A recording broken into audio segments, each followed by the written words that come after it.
없으십니까? 그러면 말씀 보시겠습니다.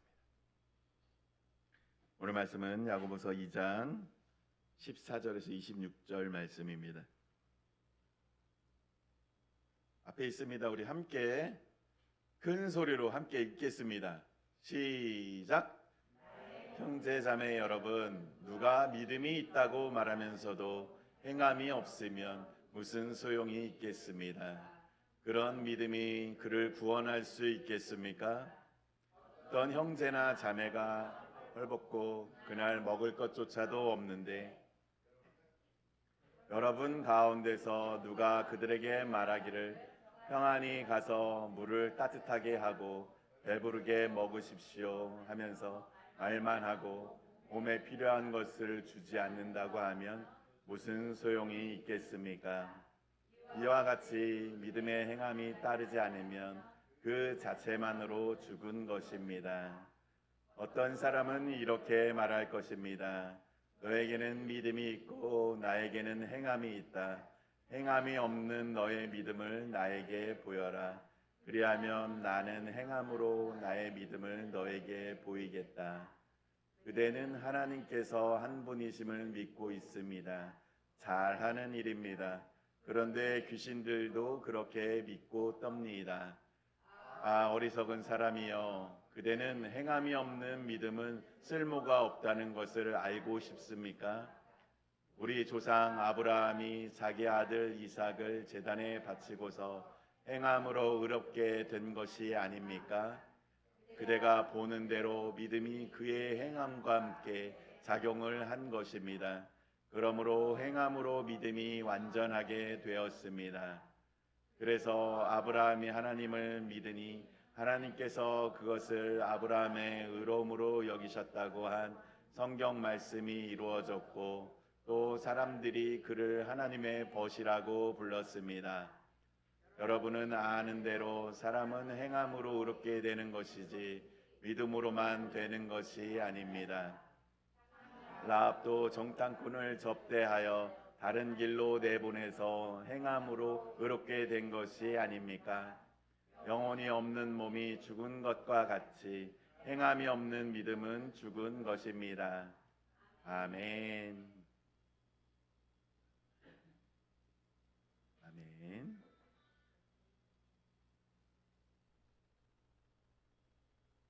오늘 말씀의 제목은 참 믿음이라는 제목으로 준비를 했습니다.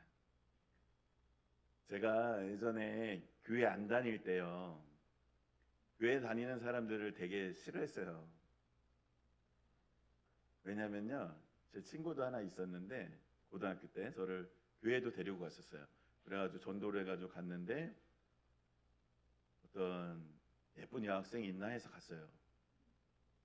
근데 없었어요. 그리고 그 친구가 이 학교 내에서 이렇게 보면 약간 간사하다고 해야 되나? 이 친구 전 친구 이렇게 좀 힘 있는 친구에게 붙어서 좀 간사했어요, 제가 볼 때. 그래갖고 나 교회에 다니는 사람 진짜 싫다, 진짜 마음에 안 들어, 이런 생각을 했었어요. 여러분도 그런 생각 많이 하지 않았습니까?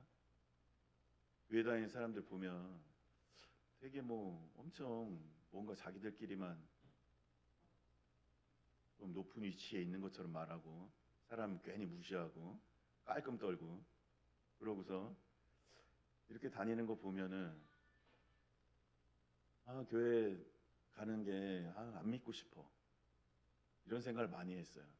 그래서 저는 그때는 이제 하나님을 몰랐기 때문에 그런 믿는다는 사람들 행동을 보고 이제 오해를 했던 거예요.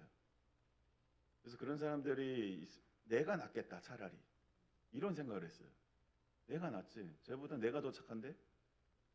저렇게 계산적이고 손해도 하나도 안 보려고 저렇게 깐깐하게 굴고 지 거 하나도 안 뺏기려고 하면서 남의 거는 엄청 잘 또 뺏어가려고 하고, 그런 친구가 되게 싫었어요. 그래서 이제 교회에 이렇게 또 제가 왔거든요. 그래서 교회 안에서 보니까 그냥 이런 생각이 들었어요. 오늘 말씀에 나오잖아요. 행함이 없는 믿음은 죽은 믿음이라고 하는데 제 눈으로 보이는 사람들은요 다 죽은 믿음을 가지고 계시더라고요. 왜 안에 왔는데? 왜 믿음이 다 죽었을까? 그때 제 마음을 가장 많이 흔든 말씀이 이 말씀이에요. 행함이 없는 믿음은 죽은 믿음이다. 제가 뭘 잘 알지도 못했는데 지금 생각하면 하나님께 주신, 저에게 주신 성령의 조명인 것 같아요. 왜 사람들이 행함이 없을까? 믿음이 있다고 하는데 행함이 없을까? 이런 궁금증이 엄청 많이 증폭됐었어요. 제 안에서는. 초신자 때. 왜 그렇지? 믿음을 가졌으면 다 정말 말씀에 순종하고 하는 말씀대로 살면 축복을 받고 이게 어떻게 보면은 다 약속되어 있는 건데 왜 사람들은 행하지 않을까? 왜 축복을 받지 못할까? 이런 궁금증들이 굉장히 많았었거든요. 그래서 교회 안에서 보면서 저는 이런 종류의 믿음이 있는 줄 알았어요. 행함이 없는 믿음이 있고 행함이 있는 믿음이 있는 줄 알았어요. 두 종류가 있는 줄 알았어요. 믿음이. 그것도 동시에 묶으면 다 믿음인 줄 알았어요. 그런데 이 얘기를 이 야고보가 하고 있는 거예요. 야고보 예수님 동생이라고 그랬죠. 동생이 아주 잘 설명해주고 있는 겁니다. 제 생각이 틀렸다고 말하는 거예요. 야고보가. 제가 그렇게 생각했었는데 행함이 없어도 그 믿음이 믿음이지, 저는 이렇게 생각했거든요. 오늘 말씀을 보시면서 야고보가 어떤 말을 하고 있는지 한번 보시면 좋겠습니다. 그래서 제가 질문 하나 해볼게요. 그러면은 야고보서 2장 24절 한번 띄워줘 보세요. 말씀.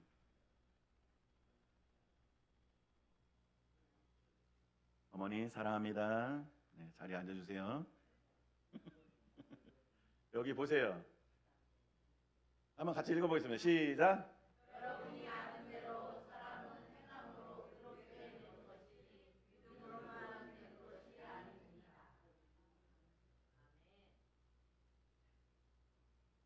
여기에 이렇게 나오죠. 여러분은 아는 대로 사람은 행함으로 의롭게 되는 것이지 믿음으로만 되는 것이 아닙니다. 그렇죠? 그럼 사람이 의롭게 되려면 뭐가 하고 뭐가 필요하다는 거예요?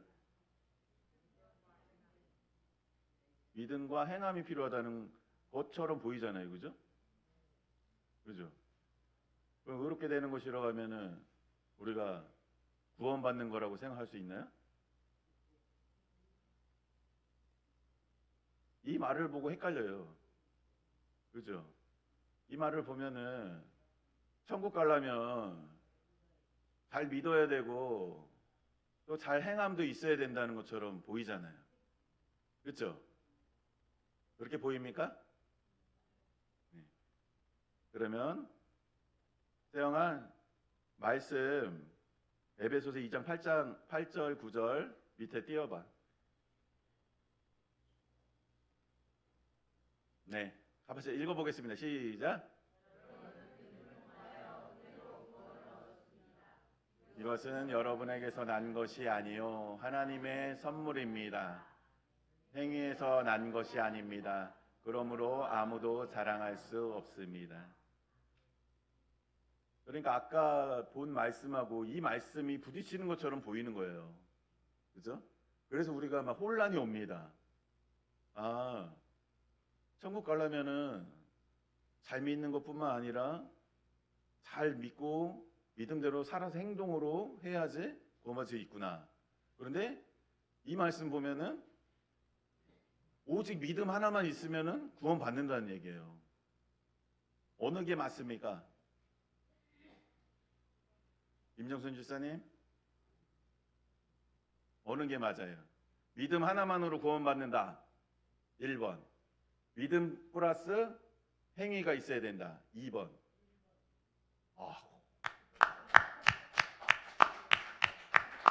훌륭하십니다. 에베소서 2장 8절 9절 말씀을 붙들어야 되는 거예요. 그죠? 아까 이제 야고보가 설명해 줄 거예요. 야고보가 이 내용에 대해서 설명할 거예요. 그 얘기가 뭔지. 이게 맞는 겁니다. 그래서 우리가 말씀의 공부가 필요해요. 아시겠죠? 우리 믿음만 있으면 구원 받는 거예요. 그래서 너무 잘하실 거면 상품 드리겠습니다. 상품 좀 전달해 주세요. 우리는 즉각 보상 들어갑니다. 즉각 보상. 네, 어버이날이시고 그러니까 우리 박원년 집사님도 질문 하나 해드릴까요? 상 한번 받아보실까? 그래서 우리가 이게 처음에 많이 헷갈려요. 그런데 에베소서 8절, 2장 8절, 9절 말씀. 은혜로 받는 건 선물로 받는 거잖아요. 내가 어떤 거 잘해서 하나님이 나 천국 보내주는 거 아니에요. 그죠? 우리가 믿는다는 거는 여기에서 혼란이 옵니다.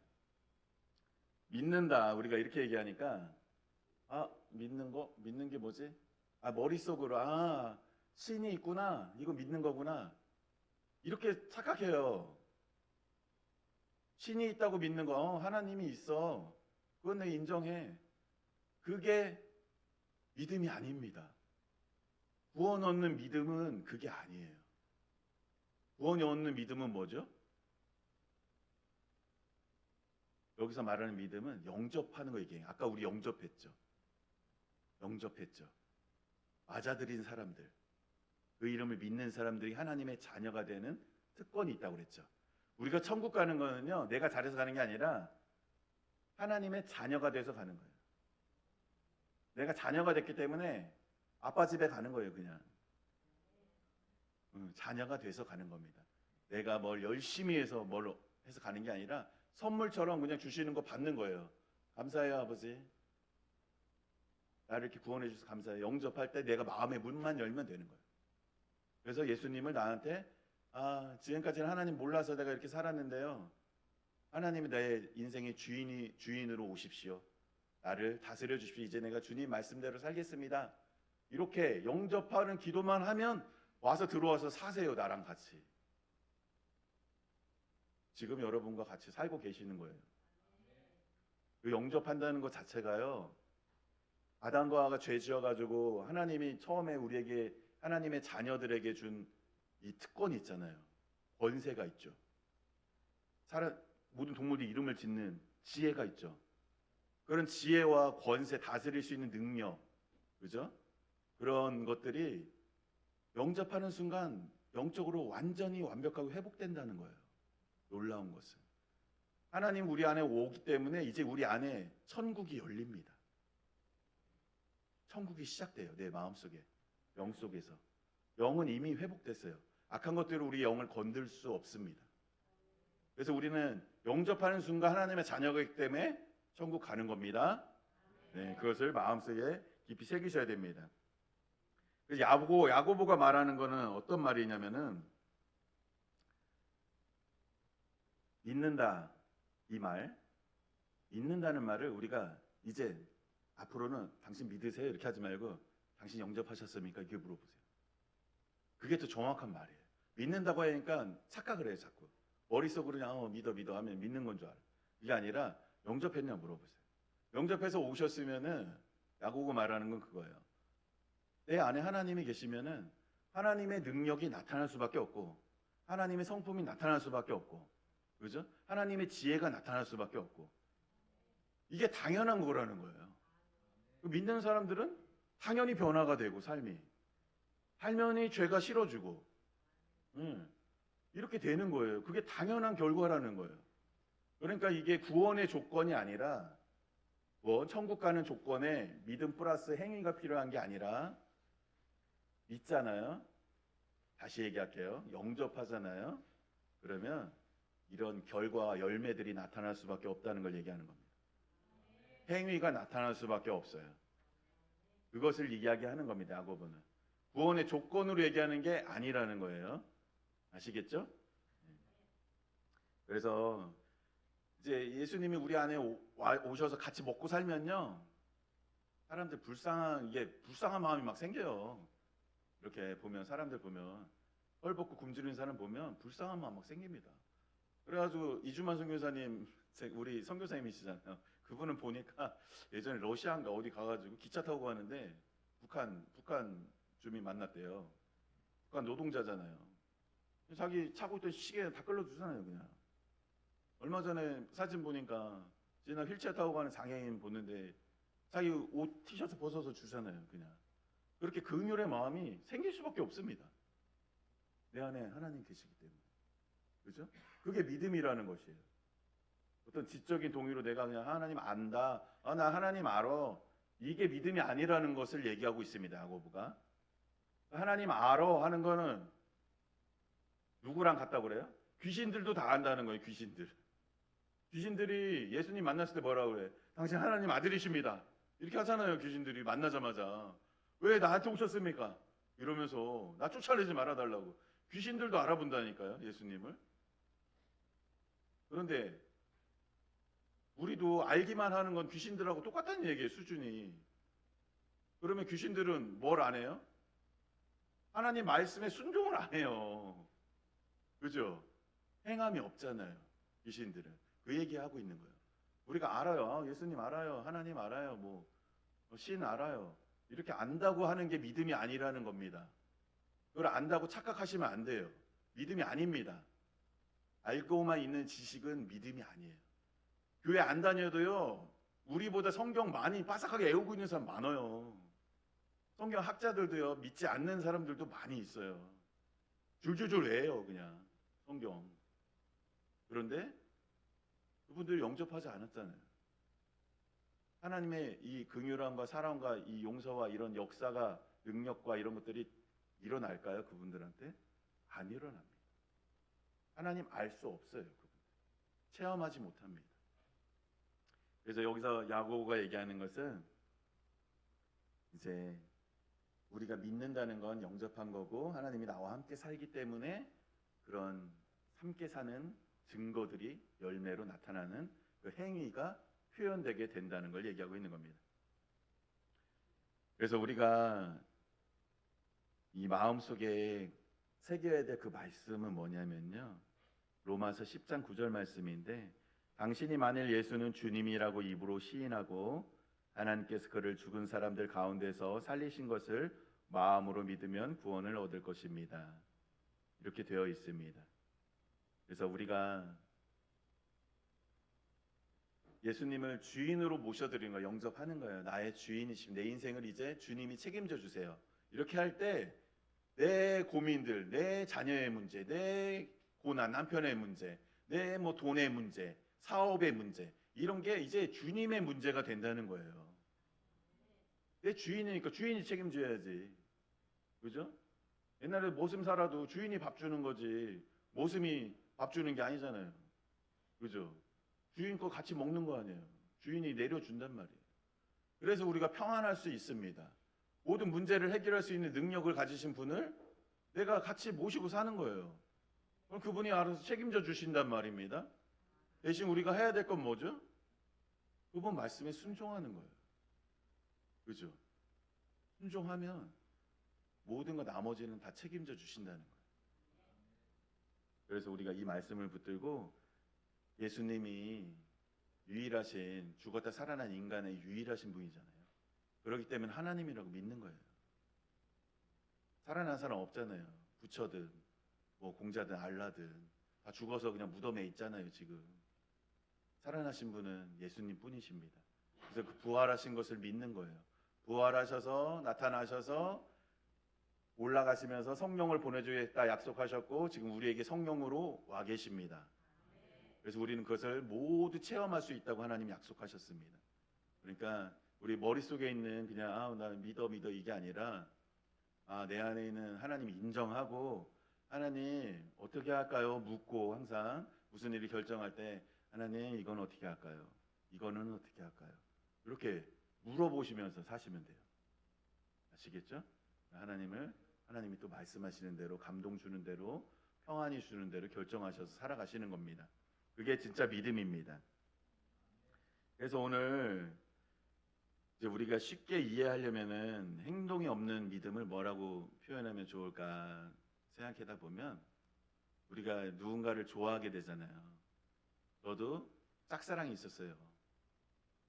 안 믿으시겠지만은 저희 아이들이 와서 그래요. 저보고 모태솔로라고, 연애 경험도 없고 지식으로 책으로 배웠다 이렇게 얘기하면서 놀리는데, 저도 여자친구가 있었어요.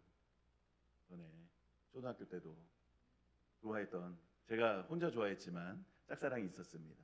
그리고 좋아하면 어떤 행동을 하게 되는, 행동이 어떤 게 나타나요? 그 시절에는 막 이 편지를 보내는 게 좀 그 시대 인기라고 하나? 그래가지고 어떻게 했냐면은 쪽지에다가 편지를 적어가지고 신발장에서 그 친구의 신발을 찾아야 되잖아요. 누구 건지 어떻게 알아? 그래가지고 번호 같은 것도 이제 알아가지고 막 조사해가지고 번호에다 해서 신발에다 넣어놔. 그럼 신다가 뭐 걸리면은 빼볼 거 아니에요. 읽을 수 있잖아요. 참 풋풋하죠? 해가지고 몇 시에 어디에서 뭐 만나자 이렇게 해가지고 뚝방에서 만났어요. 친구들하고 단체, 지금으로 얘기하면 단체 소개팅처럼 마음에 드는 애들한테 하나씩 다 넣은 거예요. 여러 명이, 우리 동네 애들이. 그래가지고 어떤 녀석이 집에서 제사 지내려고 담궈놓은 막걸리를 갖고 왔어요. 초등학생인데 뭐 먹을 게 없잖아요. 먹을 게 그래도 그나마 걔 집에서 먹을 만한 게 막걸리가 있었던 거예요. 그래서 갖고 와가지고 뚝방에서 한 잔씩 나눠 먹고 얼큰해져가지고 이렇게 그 뚝방길을 배회하고 있는데, 그 친구의 아버지가 차를 끌고 가다가 우리를 목격하시고 잡으러 오셨어요. 그래가지고 우리가 증거를 인멸해야 된다, 그 병 들키면 안 된다 해가지고 지푸라기로 이렇게, 예전에 논에 다 지푸라기가 있었잖아요. 추워가지고 이거 불 쬐고 있었거든요. 불 속에다 냈다 집어 던졌는데 아버지께서 그거 다 뒤적거려가지고 찾아내셔가지고 뒤지게 혼나고 쫓겨갔던 기억이 있습니다. 근데 이렇게 뭔가를 우리가 사랑하게 되면 어떤 행동을 하게 돼요. 그죠? 믿음도 마찬가지입니다. 그런데 그런 행동이 없다. 사랑은 하는데 행동이 없어. 가만히 있어. 그러면 사랑입니까? 아니잖아요. 그죠? 믿음도 마찬가지라는 거예요.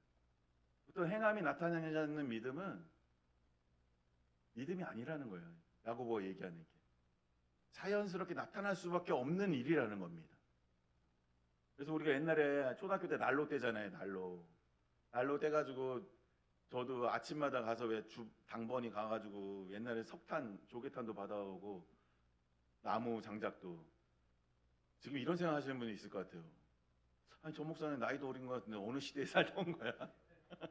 저희 시골에서는요, 그때 국민학교 때 그 갈탄 창고가 있었어요. 거기 가서 받아왔어요. 그렇게 물 끓여 먹고, 그 난로 직접 조립도 하잖아요. 그거 조립해서 연통까지 직접 설치하잖아요. 옛날에는 다 했었습니다. 그래가지고 그거 이제 난로에 나무를 받아와요. 근데 난로에 불 붙여서 이제 종이 넣고 해가지고 장작 넣으면 금방 붙잖아요. 뜨뜻해지잖아요. 근데 한참 지났는데 열이 안 나. 뚜껑은 닫혀 있지, 안 보이잖아요. 난로 속에 어떻게 됐는지. 열이 안 나. 이게 비가 와서 먹어서 그런 건지 꺼진 건지. 열이 안 난다. 난로에서 열이 안 난다. 그러면 우리는 뭘 의심할 수 있습니까? 불이 꺼졌다. 난로 속에 불이 없다. 이걸 알 수 있죠. 마찬가지입니다. 행함이 안 나타나는 그 믿음은요, 열이 안 나는 난로와 똑같은 거예요. 의심해 봐야 돼요. 속에 불이 꺼졌는지 지금 열어봐야 돼. 진짜 믿음이 있는지 없는지 확인해 봐야 된다는 겁니다. 난로 뚜껑 열어봐야 돼요. 난로 뚜껑이 뭐예요? 우리 마음의 뚜껑을 열어서 확인해 보시라는 거예요. 저는 그냥 하나님께서 제게 이 야고보서 말씀 되게 여러 번 강조해서 저에게 항상 이렇게 주시는 거 보면, 이 야고보서 말씀 행함이 없는 믿음에 대해서 이렇게 잘 설명하라고 하시는 것 같아요. 그러니까 우리 마음을 열어봐야 됩니다. 만약에 3년 지나서 5년 지나서 10년 됐어요. 교회 다닌 지. 뭔가 삶의 변화가 안 나타나. 내 생품의 변화가 안 나타나. 그대로야. 그렇다면 뚜껑 열어보셔야 돼요. 두 가지 경우가 있습니다. 믿음이 없는 경우가 있고, 하나는 믿는데도 이 두려움이 있어요. 두려움. 순종하려고 할 때 처음에 저도 겁이 많잖아요. 그러니까 막 어떤 사람들 보면 믿음을 막 성큼성큼 그냥 하나님 말씀 알겠습니다 순종하겠습니다 하고 그냥 갈 것 같지만 저 같은 사람들이 있어요. 엄청 재고 종종종 거리다가 살짝 엄지발가락 하나 담궜다가 뺐다가 담궜다 뺐다가 이거 하다가 한번 살짝 건너가 보는 그 두려움의 상태에 있기 때문에 변화가 안 일어나는 분도 있습니다. 그리고 사람마다 시간표도 다르기 때문에 여기 계신 분들은 다 변화되고 있는 줄 믿습니다. 네. 이렇게 해서 이 변화에 대한 두려움, 모험을 두려워하는 거예요. 모험을. 왜냐하면 내가 다 할 수 있는 일이요. 이게 뭐 내 능력으로 다 돼요. 그러면 하나님의 뭐 믿음이 무슨 필요가 있어요? 내가 하면 되지. 그래서 제가 교회 와서 느꼈던 두 번째 의아했던 게 그거예요. 사람들이 자기가 할 수 있는 일 해놓고 아우 하나님이 하셨어요 이렇게 하는 게 너무 이게 웃긴 거야. 아니 자기가 다 할 수 있는 거 저 사람 능력 충분한 사람인데 자기가 열심히 해가지고 그거 뭐 해서 합격하고 공부 열심히 해서 합격할 수 있는 건데 그게 왜 하나님께서 주셨다고 또 이렇게 간증을 하지? 진짜 인간이 할 수 없는 일을 해야지 이런 생각을 했었거든요. 그런 것처럼 믿음이 필요한 영역에 모험이 따라가요. 믿음을 갖게 되잖아요. 그러면 내가 익숙한 것에서 떠나서 뭔가 발을 내디디는 일이 일어납니다. 그렇게 발을 내디딜 때 하나님의 역사가 나타나고 체험이 되는 것입니다. 그래서 하나님 살아계신 것을 알게 돼요. 그래서 순종하고 행동하지 않으면 하나님이 있는지 없는지 잘 몰라요. 실은 해봐야 됩니다. 도전해봐야 됩니다. 그래서 저도 예전보다는 되게 소심한 사람인데 지금은 되게 과감해진 거예요. 지금 해봐요. 되든 안 되든 행동으로 해본단 말이에요. 실패해도 하나님이 이렇게 고치면 되니까. 어린아이들이 그림을 그리잖아요. 막 이제 막 낙서를 했어요. 칠판에 뭐 스케치북에도 막 낙서를 해서 엉망이 됐어. 하나님이 어떻게 하십니까? 거기다가 다 배경색 싹 칠해가지고 아름답게 다시 만들어 버리십니다. 그런 분이 하나님이세요. 그러니까 우리가 실수할까 걱정해서 못하는 게 아니라 모험을 하셔야 됩니다. 15절 16절에 그 말씀 나오죠. 교회 안에서 찢어지게 가난한 형제가 말하는 거예요. 아우 나 배고파요. 잠잘 곳이 없어요.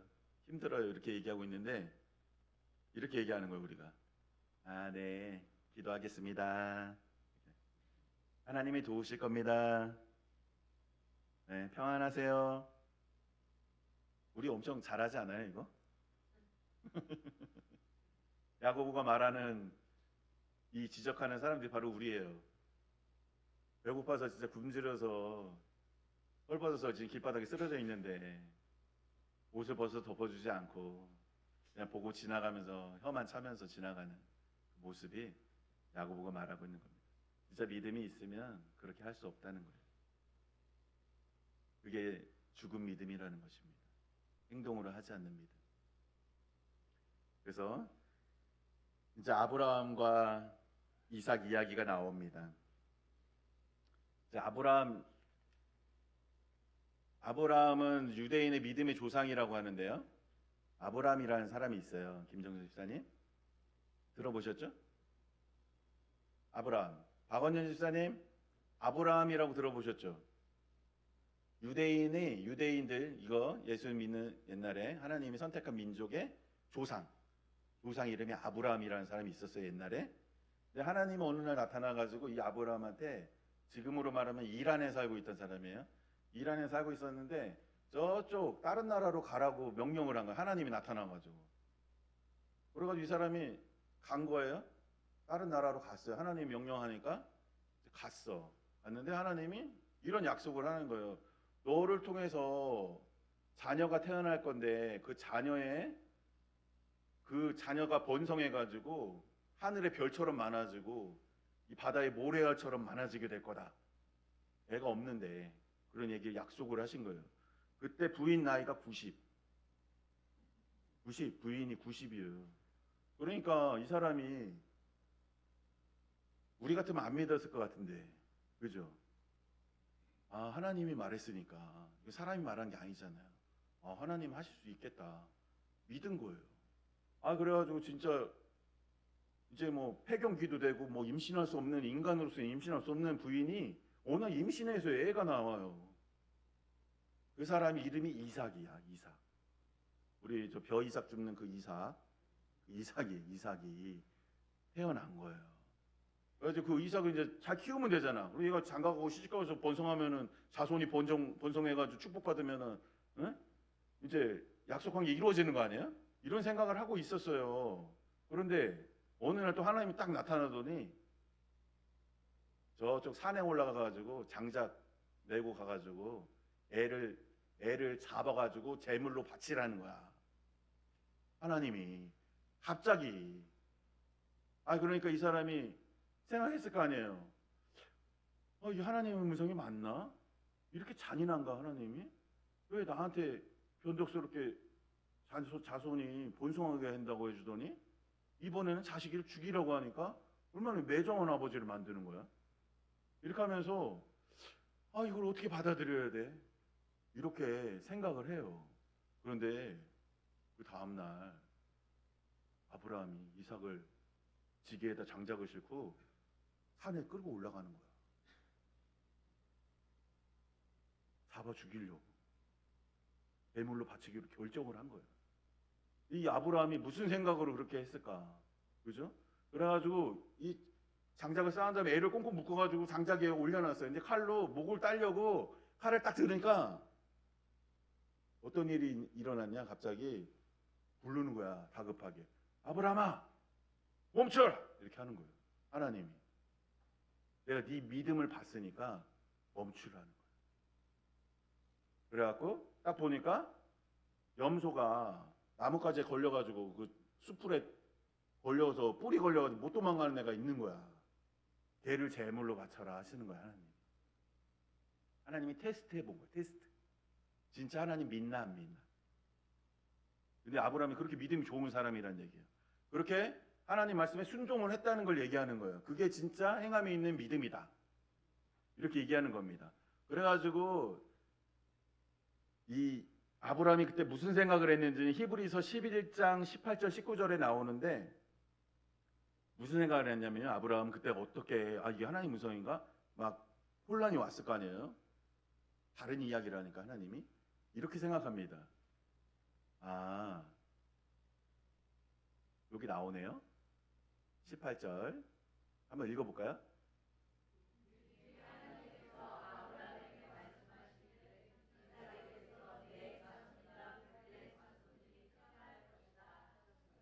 다음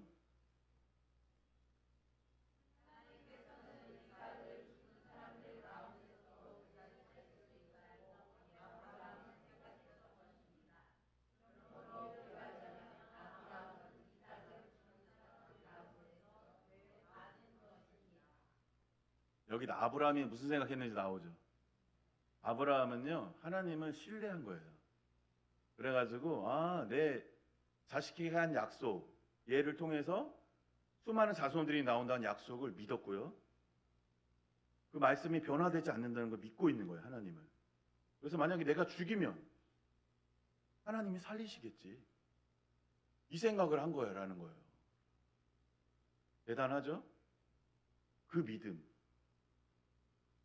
그 행함이 있는 믿음이라고 지금 야고보가 우리에게 알려주고 있는 것입니다. 그렇게 해서 그런 생각 때문에 하나님을 절대 신뢰하기 때문에 할 수 있는 거잖아요. 그죠? 그렇게 그런 믿음이 행함이 있는 믿음이다. 이렇게 말하고 있는 것입니다. 그래서 정말 믿으면요. 지금 우리 안에서도요. 많은 변화들이 일어나고 있어요. 이제 서로 나눔을 많이 못 하시니까 모르시지만 지금 어떤 분들은요. 이제 성령의 은사를 받기도 하고 또 안 읽어지던 성경이 읽어지기도 하고요. 새벽에 일어나서 새벽 기도를 하시는 분도 생기고요. 그리고 변화가 일어나요. 그런 걸 해봤던 분이 아니세요. 다 그렇게 우리 삶 속에서 작은 변화라도 일어나게 되어 있습니다. 말이 부드러워지고요. 우리 김정주 집사님 웬만한 사람 시비 걸어도 이제 시비 털어도 안 싸우고 멱살 안 잡고 아시바리 안 하고 그죠? 옛날 같으면 또랑이 그냥 바로 업어치기로 들어가는데 안 하시잖아요 지금. 동네가 지금 엄청 평화롭게 됐잖아요 지금. 예, 그렇게 변화가 일어납니다. 예, 그게 믿음의 증거예요, 그게. 그래서 제가 대언을 듣다가 이제 이 말씀이 있었어요. 우리 저기 성성 집사님이 저에게 이렇게 말씀하시는 게, 아, 나도 이렇게 하나님이 나의 능력 주셔가지고 아픈 사람들 기도도 해주고 기도해주면 낫고 막 이런 역사를 경험하고 하나님 쓰임 받는 사람 되고 싶다.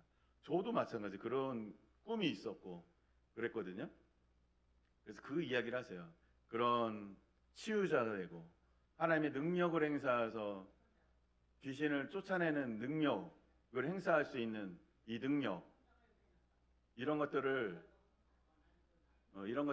갖고 싶고, 또 정말 이렇게 힘든 양들을 보살펴서 하나님의 제자로 만들고 싶고, 이런 사역을 하고 싶은 그런 욕심이 있잖아요. 우리가 그런 꿈이 있고, 이런 분들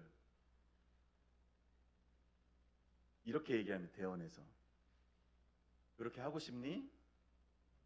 그러면 너가 말씀에 목숨을 걸어라. 다른 데 보지 마라. 그러니까 어디 능력 있는 사람이 나한테 기도해줘서 능력 줘서 이런 거 얻는 게 아니라는 거예요. 성자산 원장님이 말씀 하나를 지키기 위해서 자기는 목숨을 건대요. 이렇게 말씀이에요. 말씀. 능력의 원천은 결국에 말씀입니다. 다른 데 돌리지 말라는 거예요. 모든 해결책은 이 말씀에 있습니다. 그래서 이 말씀을 내가 어떻게 대하느냐가 가장 중요한 문제예요. 우리는 말씀들 다 알고 계시잖아요. 우리는 다 알고 있지만 행함으로 살지 않는 것뿐이에요. 지금 이제 행함으로 살아야 될 것입니다. 그런 자들을 하나님이 쓰시는 거예요. 말씀에 목숨을 걸겠다 결단하는 자들을 하나님이 사용하십니다. 그거는 하나님은 뭐 더 주고 싶어 하시는 분이기 때문에 100% 사용하세요. 우리가 그런 결단을 하지 않을 뿐이지. 그래서 오늘 이 말씀을 하고 있습니다. 그래서 우리가 이 변화되는 것들, 이렇게 그것이 믿음의 증거고 행함으로 나타나게 되어 있다는 것을 강조하고 있습니다.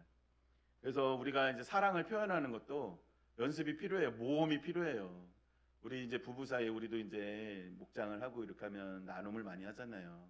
그러면은 저도 아내를 위해서 굉장히 나름대로 많이 하고 있다고 생각하는데 아내가 사랑을 느끼지 못해요. 그러면 내가 잘못이냐? 아내가 잘못이냐? 잘못이 아니라 코드가 안 맞아요. 코드가.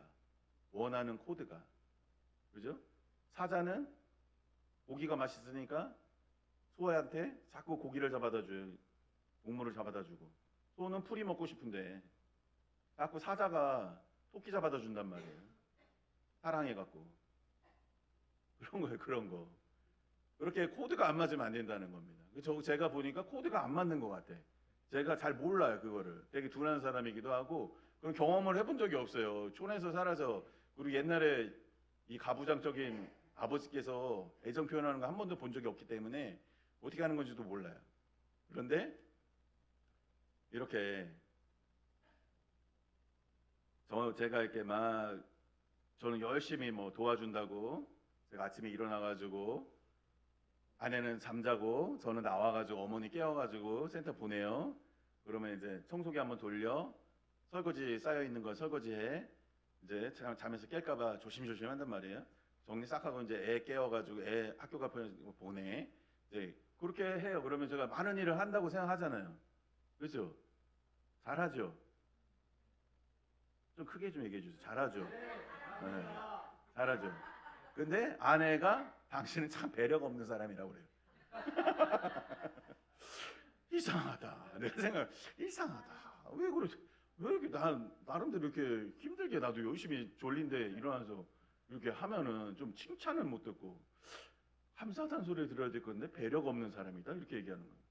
그래서 알고 보니까 아내가 사랑을 느끼는 포인트가 사람마다 다 다르다는 거예요. 아내는요 어떨 때 사랑한다는 걸 느끼냐면요 같이 있을 때, 같이 함께 보살펴 줄 때 있잖아요. 밥 먹으면은 숟가락 챙겨주고 그런 거 있잖아요. 어디 산책 가면은 같이 손잡고 같이 걷고 사진 찍어주고 막 이러는 거 있잖아요. 보살핌. 그럴 때 자기가 사랑받는다고 느끼는 거예요. 근데 저는 어떨 때 사랑받는다고 느끼냐면요, 내가 피곤할 때 혼자 조용히 쉬고 싶어. 그러면 나머지 다 책임져주고 혼자 쉬세요 이렇게 해주는 게 사랑받는다고 느끼는 거예요. 그러니까 나는 내가 받고 싶은 거 해주는 거예요. 그래서 아내가 잠 잘 잘 수 있게 방에서 안 깨우고 조용히 나와가지고 이렇게 해주면 좋아할 줄 알았지. 실패. 그래서 지금은 보니까 사랑받는 걸 느끼는 포인트가 5가지 있대요. 5가지. 어떤 사람은 처음에 스킨십, 뽀뽀해주고 안아주고 이런 거 해주는 걸 좋아하는, 그때 내가 사랑받는 걸 느끼는 사람이 있대요. 그러니까 지금 잘 들으시고 내 남편이, 내 아내가 지금 뭘 좋아하는지 잘 파악해 보세요. 그리고 기념일 잘 챙겨주고 뭐 꽃 사주고 그리고 선물 받을 때 사랑받는다고 느끼는 분이 있습니다. 3번째는 말로 사랑을 표현해 줄 때. 여기 김선희 집사님, 사랑한다고 말해. 자꾸 이렇게 얘기해. 표현해. 사랑한다고 표현해. 이게 듣고 싶은 거야. 그런 분들은 말을 표현하는 걸 원하는 분이세요. 그런 분이 있습니다. 그러니까 사람마다 다 틀리죠. 신기하죠. 그리고 어떤 사람은 아까 얘기했던 돌봐주는 거 해서, 그래서 뭐 설거지도 해주고 테이블 세팅도 해주고 이러는 거. 어떤 사람은 또 대화하는 곳, 깊은 대화를 하는 거, 거기에서 사랑을 느끼는 분이 있어요. 시간 따로 내서 둘이 계속 이야기하고 또 깊은 이야기를 나누고 이러는 거. 자, 자기 부인이 어떤 걸 원하는 사람인지 파악하셨습니까? 오은영한수 지사님? 파악하셨습니까? 네? 하나도 없다고요? 뭘 원하십니까? 하나도 안 한다고. 물론 이 5가지가 다 필요한 거긴 합니다. 근데 사람마다 그 포인트가 있다는 거야. 더 좋아하는 포인트. 근데 그 상대방에 맞춰줘야 되는데, 저도 미스하는 게 뭐냐면 내 기준을 맞추는 거예요. 저 사람이 뭘 원할까를 생각하는 것보다 그냥 내가 해주고 싶은 대로 하는 거죠. 중심이. 대부분이 그렇죠. 근데 이제 이렇게 살면 안 된다는 걸 얘기하는 겁니다.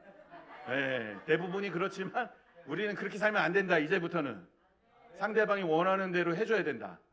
네, 이렇게 살자고 얘기하는 겁니다. 지금. 네.